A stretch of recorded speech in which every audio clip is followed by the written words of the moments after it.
Hello' guys, আশা আৰু আপোনালোক সকলোৱে ভালে আছে। আপোনালোকলৈ আনিব বিচাৰিছোঁ এটা ভাল খবৰ।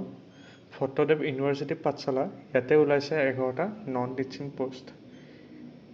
এই পোষ্টকেইটা ফৰ্ম ফিল আপ আৰম্ভ হৈছে 25 মাৰ্চ 2026 চনৰ পৰা আৰু শেষ হ'ব 15 এপ্ৰিল 2026 চন। এতিয়া আমি জানি লওঁ আহক কি পোষ্ট ওলাইছে, ইয়াৰ পোষ্ট কেইটা, দৰমহা পাতি কেনেকুৱা, কোৱালিফিকেশ্যন কি লাগিব, ক'ত এপ্লাই কৰিব লাগিব, কেনেকৈ এপ্লাই কৰিব লাগিব, সকলো এই ভিডিঅ'টোতে জানি লওঁ আহক। প্ৰথম পোষ্টটো হৈছে আপোনাৰ লাইব্ৰেৰিয়ান। ইয়াতে আছে আপোনাৰ এটা পোষ্ট জেনেৰেল কেটেগৰীৰ বাবে। ইয়াতে দৰমহা হ'ব আপোনালোকৰ 1,44,200 টকা। বাঢ়ি কিনে শেষলৈকে আপোনাৰ 2,18,200 টকা হৈ যাব। ছেকেণ্ড পোষ্টটো হৈছে আপোনাৰ এছিষ্টেণ্ট লাইব্ৰেৰিয়ান। ইয়াতেও আপোনাৰ পোষ্ট আছে এটাই, এইটো জেনেৰেল কেটেগৰীৰ বাবে আছে। ইয়াতে আপোনাৰ দৰমহা হৈছে 57,700 টকা। শেষলৈকে হ'ব আপোনাৰ 1,82,400 টকা। 3 নম্বৰ পোষ্টটো হৈছে আপোনাৰ ফাইনেন্স অফিচাৰ। ইয়াতে হৈছে এটা পোষ্ট, এইটো হৈছে আপোনাৰ জেনেৰেল কেটেগৰীৰ কাৰণে। ইয়াতে আৰম্ভণিতে দৰমহা হ'ব আপোনাৰ 30,000 টকা। শেষলৈকে আপোনাৰ হ'ব 1,10,000 টকা। ইয়াতে কিন্তু গ্ৰেড পে থাকিব 14,500 টকাকৈ। তাৰপিছত আপোনাৰ পোষ্টটো হৈছে জুনিয়ৰ এছিষ্টেণ্ট পোষ্ট। ইয়াতে আছে দুটা পোষ্ট, এটা জেনেৰেল কেটেগৰী আৰু এটা OBCৰ বাবে। ইয়াতে আৰম্ভণিতে দৰমহা হ'ব আপোনাৰ 14,000 টকা। শেষলৈকে হ'ব আপোনাৰ 49,000 টকা। ইয়াতে গ্ৰেড পে থাকিব আপোনাৰ 8,700 টকা। তাৰপিছত আপোনাৰ পোষ্টটো হৈছে একাউণ্ট এছিষ্টেণ্ট।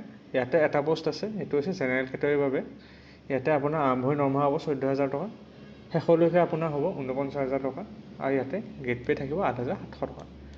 তাৰপিছত আপোনাৰ হৈছে অফিচ এছিষ্টেণ্ট। ইয়াতে আপোনাৰ পোষ্ট আছে 5টা, জেনেৰেল কেটেগৰীৰ বাবে 3টা, OBCৰ বাবে এটা আৰু ST প্লেইনছৰ বাবে এটা। ইয়াতে আৰম্ভণিতে দৰমহা হ'ব আপোনাৰ 12,000 টকা আৰু শেষলৈকে আপোনাৰ হ'ব 60,500 টকা। ইয়াতে গ্ৰেড পে থাকিব 4,400 টকা।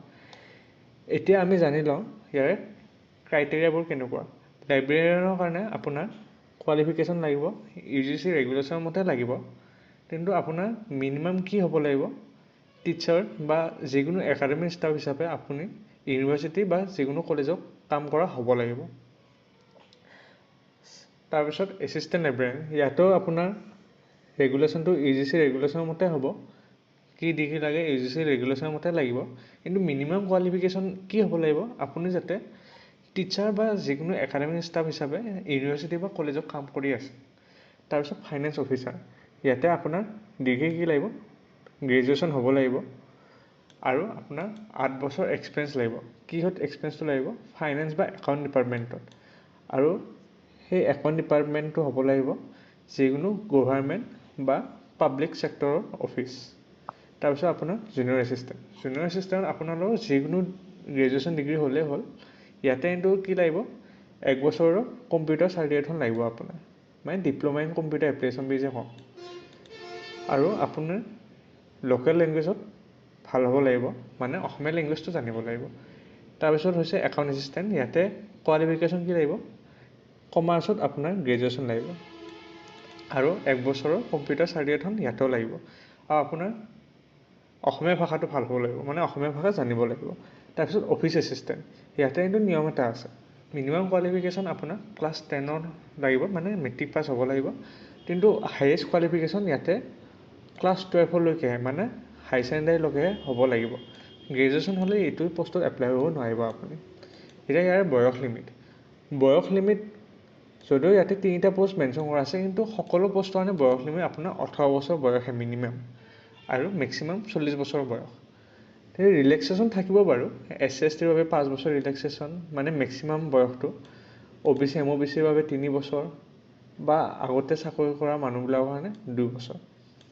আৰু PWD যিবিলাক কেণ্ডিডেট আছে সিহঁতৰ কাৰণে 10 বছৰ ৰিলেক্সেশ্যন থাকিব।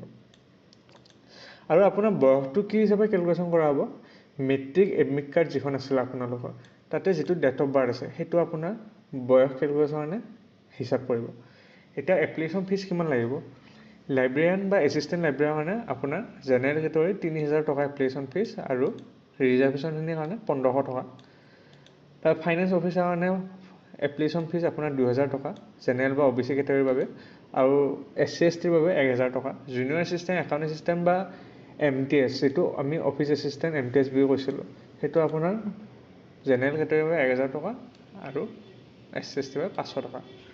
এতিয়া আপুনি এই ফিজকেইটা এপ্লাই কৰিব পাৰিব অনলি অনলাইন মোডতে, মানে অনলাইনহে এপ্লাই কৰিব পাৰিব, মানে পে'মেণ্ট কৰিব পাৰিব অনলাইন। আৰু পে'মেণ্ট ছিষ্টেম আপোনালোক যিকোনো হিচাপে কৰিব পাৰে, UPI হওক, ডেবিট কাৰ্ড হওক, ক্ৰেডিট কাৰ্ড হওক, নেট বেংকিং হওক, আপোনালোকে কৰি দিব পাৰে। এতিয়া আপোনালোকে এপ্লাই কেনেকৈ কৰিব? এপ্লাই কৰাৰ কাৰণে আপোনালোকে এই ৱেবছাইটটোতে তলৰ ফালে যাব, তলৰ ফালে গৈ মানে অনলাইন এপ্লিকেশ্যন ফৰ্মৰ যিটো লিংক আছে তাতে ক্লিক কৰি দিব। তেতিয়া আপোনালোকৰ এটা এনেকুৱা উইণ্ড' খোলা হ'ব। তাতে আপোনালোকে ইমেইল, ফোন নাম্বাৰ এইটো দি কিনে ৰেজিষ্টাৰ কৰি ল'ব। ৰেজিষ্টাৰ কৰি লোৱাৰ পাছত আপোনালোকে আকৌ তাৰপিছত লগ ইন কৰিব, সেই ছেম ফোন নাম্বাৰ ছেম ইমেইলে লগ ইন কৰি ল'ব। যি ডিটেইলছ দিব লাগে, পঢ়া শুনাৰ ডিটেইলছ, ডকুমেণ্টছ, ফটো, ছিগনেচাৰ যি আপলোড কৰিব লাগে আপলোড কৰি দিব। আপলোড কৰি কিনে আপোনালোকে ছাবমিট কৰিব। ছাবমিট কৰি কিনে এখন একনলেজমেণ্ট যিখন ওলায়, একনলেজমেণ্টখন কিন্তু ডাউনলোড কৰি ৰাখিব। কাৰণ আমাৰ ইয়াৰে পাছতো এটা কাম আছে, সেই কামটো হৈছে আমি ফৰ্ম ফিল আপ কৰোঁতে যি ডকুমেণ্টছ আপলোড কৰিছোঁ, সেই ডকুমেণ্টছবোৰৰ 2 কপি ফটো ছেট কৰিব। ফটো কপি কৰি কেনে 2টা ছেট কৰিব।